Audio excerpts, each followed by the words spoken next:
বন্ধুরা দেখো, আজকের কাতলা মাছ বানাবো আর কাতলা মাছের পাতলা ঝোল বানাবো। তো পাতলা ঝোলটা কি দিয়ে বানাবো তোমাদেরকে দেখাই।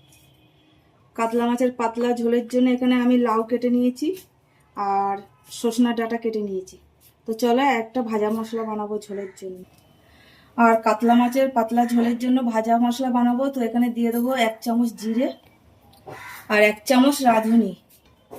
জিরে আর রাঁধুনিটা ভাজার জন্য খুব ভালো করে নেড়ে দেবো।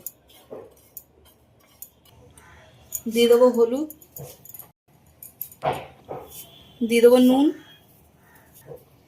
নুন হলুদ দিয়ে মাছের গায়ে খুব ভালোভাবে মেখে নেব। আর মাছ ভাজার জন্য কড়াই বসিয়ে দিয়েছি, তেলও দিয়ে দিয়েছি, মাছ ভাজার জন্য দিয়ে দেবো। মাছগুলো ভাজার জন্য এই পিঠটা উল্টে দেবো। মাছ ভাজা হয়ে গেছে, আর উঠিয়ে নেবো।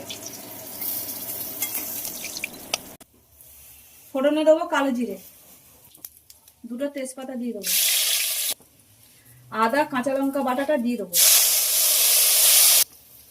দিয়ে দেবো হলুদ, দিয়ে দেবো নুন। মশলাটা ভাজার জন্য খুব ভালোভাবে নেড়ে দেবো। আদা কাঁচা লঙ্কার কাঁচা গন্ধ চলে গেছে। এবার লাউ আর সজনা ডাঁটাটা দিয়ে দেবো। লাউ দিয়ে দিলাম,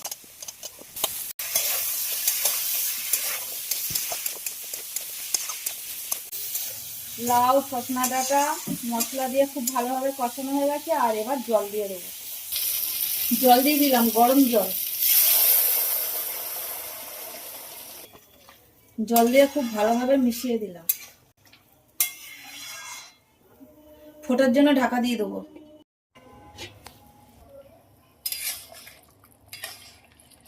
ঝোল খুব ভালোভাবে ফুটে গেছে আর লাউও সেদ্ধ হয়ে গেছে। এবার মাছগুলো দিয়ে দেবো। ভেজে রাখা মাছগুলো দিয়ে দিলাম। উপর থেকে কটা কেটে রাখা কাঁচা লঙ্কা দিয়ে দিলাম। আর একটু ফোটার জন্য ঢাকা দেবো। এবার ভাজা মশলা দিয়ে দেবো।